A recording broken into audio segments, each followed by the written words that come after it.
देखिए हमारे देश में जिस तरीके की अभी एक पॉलिटिक्स चल रही है वो काफी यूनिक है। एक यूनिक पॉलिटिकल गेम खेला जा रहा है। एक तरफ अपोजिशन को पहली बार एक दशक से ज्यादा ऐसी अपॉर्चुनिटी मिली है जब वो नैरेटिव कंट्रोल कर रहा है हमारे देश में, और दूसरी तरफ सरकार को भी ये बात अच्छी तरीके से मालूम है कि पॉलिटिक्स में जो नैरेटिव कंट्रोल करता है वही वोट शेयर भी एक्चुअली में जाकर कंट्रोल करता है। तो सरकार इसके बारे में क्या कर रही है, तो देखिए वो भी काफी दिलचस्प है इसके बारे में। और देखिए आज की इस वीडियो में बात करेंगे कि किस तरह की एक चाणक्य नीति खेली जा रही है सरकार की तरफ से, और क्या अपोजिशन ये जो 2 हफ्ते से नैरेटिव अपने पास कंट्रोल करके आई है, जो इलेक्शन कमीशन के खिलाफ एक जो मोर्चा खोला है उसे मेंटेन किया जा सकता है, तो उसका बिहार इलेक्शन में क्या असर पड़ेगा, और क्या एक चेंजिंग पैराडाइम हम देख पा रहे हैं। जहाँ तक यूथ ऑफ इंडिया कंसर्न है, सोशल मीडिया जहाँ तक कंसर्न है, क्या लोगों का मन भी कहीं ना कहीं बदल रहा है, उसके बारे में बात करना काफी जरूरी है। और अगर आपको याद ना हो तो 8 अगस्त का वो दिन था जब राहुल गांधी ने एक पूरा मोर्चा खोला, प्रेस कॉन्फ्रेंस किया, और महादेवपुरा कॉन्स्टिट्यूशन में क्या हुआ और किस तरीके से 1 लाख प्लस वोटर्स वहाँ थे और उसी मार्जिन से बीजेपी जीती। तो सीधा सीधा इलेक्शन कमीशन के खिलाफ भी राहुल गांधी ने एक मोर्चा खोला। उस मोर्चे को खोलते हुए अब 15 दिन से ज्यादा हो चुके हैं, और इस स्टोरी में हर दूसरे दिन कोई ना कोई नया पहलू आता रहता है। या तो सुप्रीम कोर्ट का कोई ऑर्डर आता है कि नहीं आधार कार्ड आपको कंसिडर करना पड़ेगा बिहार SIR के लिए, या फिर कोई इन्वेस्टिगेशन कोई न्यूज ऑर्गेनाइजेशन करती है, वो बताती है कि देश के दूसरे छोर में भी इसी तरीके की धांधली हुई है, मल्टीपल वोटर रजिस्ट्रेशन हुए हैं, जिससे इलेक्शन कमीशन को काफी रेपुटेशन डैमेज सफर करना पड़ा है। इलेक्शन कमीशन ने आकर फिर अपना प्रेस कॉन्फ्रेंस किया, अपने बचाव में अग्रसर होकर राहुल गांधी पर अटैक करने की कोशिश की, और वो किस तरीके से बैकफायर करेगा इलेक्शन कमीशन के ऊपर। वो देखिए सरकार अब कैसे एक्शन में आ चुकी है, और इस पूरे नैरेटिव को रिकंट्रोल करने के लिए और अपोजिशन जो इतना उड़ रहा है उसे ग्राउंड पर वापस लाने के लिए।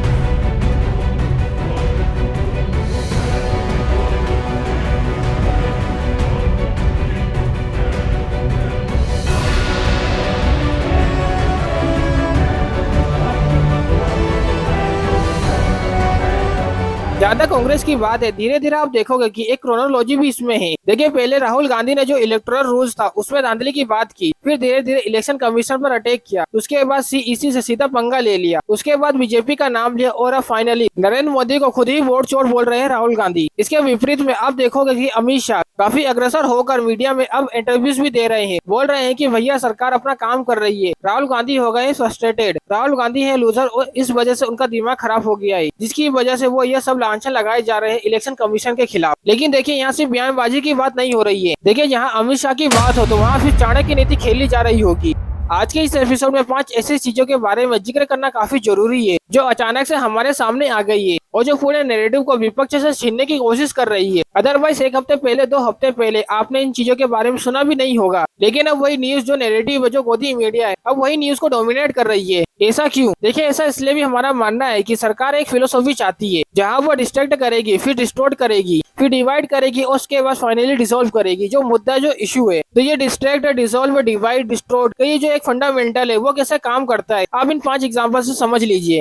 देखिए सडनली अमित शाह बिल लाते हैं 130 amendment bill to the constitution. किसी ने मांगा तो नहीं, लेकिन कोई डिस्कशन भी पहले नहीं हुआ, लेकिन अमित शाह फिर भी एक कॉन्स्टिट्यूशन अमेंडमेंट बिल लेके आते हैं, जिसका शायद नंबर भी बीजेपी के पास नहीं है कॉन्स्टिट्यूशन अमेंडमेंट करने का, लेकिन फिर भी वो ये बिल ले आते हैं। और वो बिल क्या कहता है, देखिए बेसिकली वो बिल बहुत ही सिंपल है। अगर आप लॉजिक वाइज देखोगे तो बहुत ही सिंपल लॉजिक है कि प्रधानमंत्री हो या MP हो, कोई भी अगर जेल जाता है अपने पद के समय वो ऑफिस में है, और उसको अगर जेल कर दी जाती है कंटिन्यूअसली, अगर वो 30 दिन से ज्यादा जेल में है, माने ऐसा कोई अपराध जिसकी सजा 5 साल से ज्यादा हो सकती है, और जिसके लिए 30 दिन से ज्यादा आपको बेल नहीं मिल पाई है, तो कंटिन्यूअसली आप 31वें डे पर जाकर अपना जो पोस्ट है उसको होल्ड नहीं कर सकते हो, आप उस पोस्ट से डिस्क्वालीफाई हो जाओगे। ये बड़ी अच्छी बात है कि इससे करप्शन रुकेगा, इससे जो करप्टर्स है उन्हें हटा दिया जाएगा। और जो प्रेजेंट रूल है वो ये कहती है कि आपको 5 साल की सजा होनी चाहिए कम से कम, माने पूरी कोर्ट केस खत्म होने के बाद आपका कन्वेंशन होना चाहिए, और वो भी कन्वेंशन 2 साल, या अगर उससे ऊपर होगा तो आपकी जो पोस्ट है वो चली जाएगी, लेकिन अगर उससे कम होता है तो आपकी जो गद्दी है वो नहीं जाएगी। तो अब शशि थरूर आते हैं, आप सोचेंगे शशि थरूर तो विपक्ष से है, तो वो बोलेंगे कि भाई ये तो गलत है, लेकिन शशि थरूर कहते हैं कि भाई इसमें कौन सी गलत बात है, ये तो कॉमन सेंस की बात है कि अगर कोई 30 दिन से ज्यादा जिसको बेल नहीं मिली है वो अपनी गद्दी क्यों रखेगा, उसे रिजाइन करना चाहिए। लेकिन शशि थरूर को ये भी मालूम होना चाहिए कि जो पूरी दुनिया है, दुनियादारी है, और जो पॉलिटिक्स है वो डिक्शनरी से नहीं चलती है। On the face of it, it seems reasonable that anyone who does anything wrong should be liable to punishment and should not be holding a high constitutional office or a political office. I think that makes sense. Dictionary में ऐसे बहुत ही अजीबोगरीब words मिल जाएंगे आपको। देखिए politics is very funny thing, क्योंकि politics में आप कुछ बोलते कुछ और हो, करते कुछ और हो, और ये चीज मेरे ख्याल से विपक्ष पूरी अच्छी तरीके से समझ गई थी। जिस तरीके से अगर आप देखें सत्येंद्र जैन की अगर आप बात कर लो तो 2 साल से ज्यादा, मनीष सिसोदिया की बात कर लो 17 महीने से जेल में, अरविंद केजरीवाल, हेमंत सोरेन 6 महीने जेल में बिताकर आए हैं। तो बहुत ही आसानी से किसी भी एमपी को, किसी भी सीएम को आप फंसा सकते हो ईडी के केस में, जिसकी सजा 5 साल से ज्यादा हो सकती है। और आप तो जानते ही हैं कि हमारे कोर्ट्स कितने उदार हैं, तो 30 दिन तो आपको बेल नहीं मिलेगी और आपकी गद्दी आपसे छीन ली जाएगी। अगर सरकार चाहे तो फिर तो किसी को भी अच्छी तरीके से टाइट करने का ये तो किल स्विच हो गया ना, किसी को भी दबाने का, किसी को भी टाइट करने का ये बहुत ही अच्छा मौका है। खास करके अगर आप देखोगे ऑफिशियली आंकड़े, ईडी का जो कन्वेंशनल रेट है वो 1% का है, तो आप सोच के देखिए कि कितने जेन्युइन केसेस होते हैं। तो जो बात है कि जब कोई ऐसा बिल, वो भी कॉन्स्टिट्यूशन अमेंडमेंट बिल, कोई मजाक की बात नहीं होती है, वो जब पेश हुआ फिर तो संसद में बखेड़ा खड़ा हो गया। सदस्य और उप सदस्यों को मिलकर You are innocent until proven guilty. It makes an investigating officer the boss of the Prime Minister of India. Indian Constitution is being amended to turn this country into a police state. This bill is to threaten the people like Nitish Kumar and Chandrababu Naidu. इतना सारा बखेड़ा जबकि सरकार के पास number भी नहीं है इस bill को कॉन्स्टिट्यूशनली पारित करने के लिए, तो सवाल उठता है कि अमित शाह ने फिर ये किया क्यों। एक चीज तो हुई, बिल पारित हो या ना हो, ये तो अभी स्टडी के लिए चला गया बिल, लेकिन जो हेडलाइन है 1 हफ्ते से ज्यादा के लिए इस बात पर फोकस कर रहे हैं। अमित शाह भी इसी बात पर फोकस कर रहे हैं, ये भी अपना तामा चमका रही है ये बोलकर कि वो तो देखो एंटी करप्शन है, ये देखिए अपोजिशन इतना अच्छा बिल लेकर आया है, लेकिन इसे रोकने की कोशिश कर रही है। लेकिन कहीं ना कहीं जो राहुल गांधी का प्रोग्राम है, जो बिहार में जिस तरीके से वो घूम रहे हैं, बिहार में जिस तरीके से यात्रा कर रहे हैं, उसका फुटेज कम करने के लिए, उसका जो स्टिंग है उसे कम करने के लिए काफी ज्यादा काम आ रहा है। लेकिन सिर्फ 130 अमेंडमेंट बिल की बात नहीं है। दूसरी बात संजय कुमार के बारे में, अगर आप नहीं जानते हो तो मैं आपको बता दूं, संजय कुमार हमारे देश में जो बच्चे खुचे 2-4 अच्छे डिसेंट होनहार सेफोलॉजिस्ट रिसर्चर्स है, उनमें से उनका नाम आता है और उनको खास पॉलिटिक्स के लिए नहीं जाना जाता है या किसी का पॉलिटिकल साइड लेने के लिए भी नहीं जाना जाता है। उन्होंने महाराष्ट्र इलेक्शन में वोट्स की धांधली के बारे में एक ट्वीट किया था, लेकिन बाद में उन्होंने उस ट्वीट को विड्रॉ करते हुए माफी मांगी कि नहीं मुझसे गलती हो गई है, हमारी टीम से गलती हो गई है, इन ऑल प्रोबेबिलिटी वो हमारी टीम से ही गलती हो गई होगी, और उन्होंने उस बात के लिए माफी मांग ली। तो महाराष्ट्र में वोट्स की जो धांधली की बात थी, संजय कुमार CS-DS के, उन्होंने उससे माफी मांग ली। लेकिन अब देखिए हमारे देश में नैरेटिव किस तरीके से बनाया जाता है। संजय कुमार ने माफी मांग ली, लेकिन बात आई राहुल गांधी पर। राहुल गांधी को आप बहुत सारी चीजों पर क्रिटिसाइज कर सकते हो, लेकिन देखिए किस तरीके से नैरेटिव खेला जाता है। पूरी की पूरी जो गोदी मीडिया है, पूरे के पूरे जो गोदी इन्फ्लुएंसर है, इस बात पर लग गए कि राहुल गांधी को अब माफी मांगनी चाहिए, क्योंकि राहुल गांधी ने संजय कुमार का डाटा यूज किया था। और राहुल गांधी ने जब संजय कुमार का डाटा यूज किया था, संजय कुमार ने जब माफी मांग ली है, तो राहुल गांधी को भी माफी मांगनी चाहिए। ठीक है भाई, बट इस लॉजिक में एक छोटी सी प्रॉब्लम है। संजय कुमार के जो डाटा में इशू आए थे वो महाराष्ट्र का डाटा था। राहुल गांधी ने जो महादेवपुरा का डाटा निकाला था, वो प्रेस कॉन्फ्रेंस किया था, वो एक स्टेट है, उसका नाम है कर्नाटका, वो महाराष्ट्र स्टेट नहीं है, वो अलग स्टेट है। लेकिन ये होता है पावर ऑफ नैरेटिव कंट्रोल। जब आप एक संजय कुमार का महाराष्ट्र का डाटा और राहुल गांधी का कर्नाटका का डाटा को क्लेश कराकर राहुल गांधी को डिस्क्रिएट करना चाहते हो, अब आप बोलोगे अरे नहीं ऐसी क्या बात है, यह इतना पावरफुल है एंड दिस शोज कि सरकार के पास इतना मीडिया ब्रेन वॉशिंग पावर है। और ये बात सच है कि राहुल गांधी ने महाराष्ट्र में धांधली की बात की है, लेकिन राहुल गांधी ने कहीं भी संजय कुमार के डाटा का इस्तेमाल नहीं किया था। राहुल गांधी ने इंडिया एक्सप्रेस का डाटा का इस्तेमाल किया था और जो लोकल वेब पब्लिकेशन है उस डाटा का इस्तेमाल किया था। लेकिन आप देखोगे किस तरीके से नैरेटिव को चेंज किया जाता है।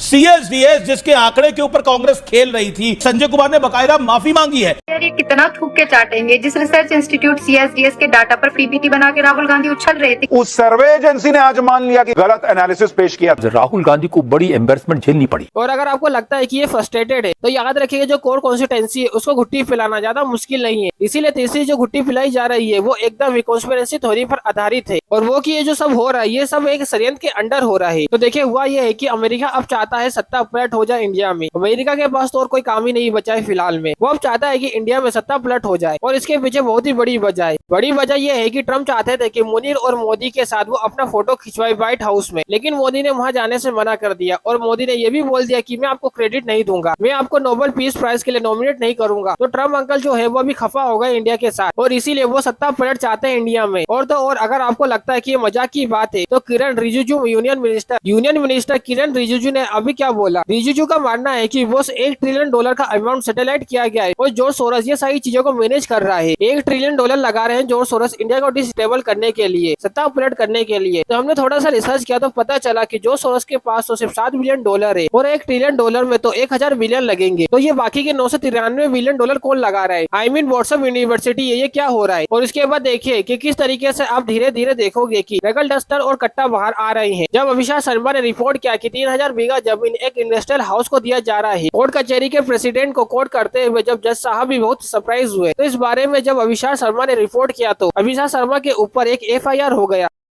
और देखिए मजे की बात तो ये है, जो FIR हुई है अभिषाक शर्मा के खिलाफ, उसमें ये लिखा गया है कि Abhishek Sharma has threaten the sovereignty of India. आप सोचिए एक यूट्यूबर इंडिया की सोवरेनिटी को कैसे थ्रेटन कर रहा है। Ridicule the principle of Ram Rajya. FIR में ये है accuse the CM of communal politics. आप बताइए असम के CM कभी कम्युनिकल पॉलिटिक्स कर सकते हैं? आज असम में मुस्लिम पॉपुलेशन 40%, हम जिला की जिला खो चुका है।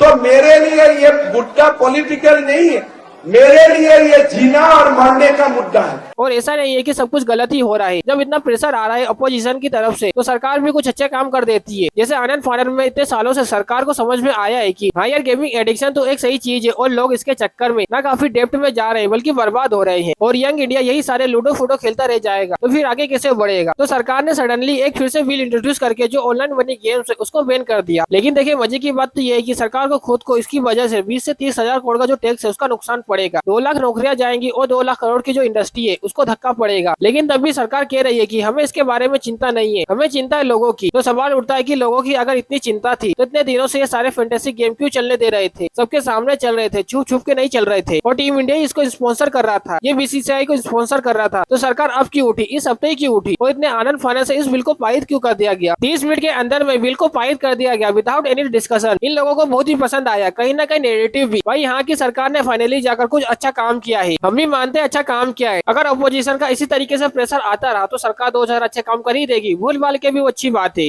और क्योंकि नंबर 5 जो लॉलीपॉप कह लीजिए या डिस्ट्रैक्शन कह लीजिए वो GST के बारे में बात है। अगर आपको याद ना हो तो GST 1 जुलाई 2017 को इंट्रोड्यूस की गई थी और उस समय बोला गया था कि भारत का यह दूसरा इंडिपेंडेंस है। जॉइंट सेक्शन ऑफ पार्लियामेंट में हुआ था, बड़े डिमांड से धूमधाम से GST को लाया गया था। और उसके बाद GST ने कैसे हमारी कमर तोड़ी, हमारी इकोनॉमी की कैसे कमर तोड़ी, ये तो आपको पता ही होगा। देखिए GST का आइडिया बहुत ही अच्छा था लेकिन एग्जीक्यूशनल कदम डामाडोल था। और ये 4 जो GST का जो स्लैब्स था, हम आज भी उसी पर डिबेट करते हैं कि पापड़ किस पर जाएगा, लस्सी किस पर जाएगी, छाछ किस पर जाएगा। और बिलिंग से ये बोला गया था कि GST को सिंप्लीफाइज करने की दरकार है। अब 8 साल बाद जाकर सरकार को सडनली याद आया कि हाँ यार GST में फेरबदल कर सकते हैं, GST को हम सिंप्लीफाइज कर सकते हैं। और 8 साल बाद जाकर सरकार अब इतने आनंद फानंद में है कि GST को जल्दी से जल्दी अब इंट्रोड्यूस करना है, फर्स्ट ट्रैक करना है। तो भाई आपको 8 साल से किसने रोक के रखा था आपको GST रिफॉर्म इम्प्लीमेंटेशन के लिए कि अब आप 1 हफ्ते के अंदर अंदर इमीडिएटली GST काउंसिलिंग को बिठाकर रिफॉर्म करना चाहते हो। जो पॉलिटिक्स समझते हैं वो समझ जाएंगे कि भैया कोई ना कोई तो बड़ा गेम चल रहा है जिससे पूरी की पूरी हेडलाइन डोमिनेशन हो। और जिस तरीके से विपक्ष हावी हो रहा है सरकार के ऊपर इसी को लेकर, जिस तरीके से वोट चोरी को लेकर हावी हो रही है, नैरेटिव जिस तरीके से ले रही है, उसको रोकने के लिए ये सारी चीजें हम देख पा रहे हैं। पिछले 1 हफ्ते के अंदर अंदर उससे ज्यादा बाहर भी नहीं जा रहा हूँ। तो क्या नैरेटिव छीनेगा अपोजिशन से? क्या वो वोट चोरी का जो मुद्दा है वो फुस हो जाएगा?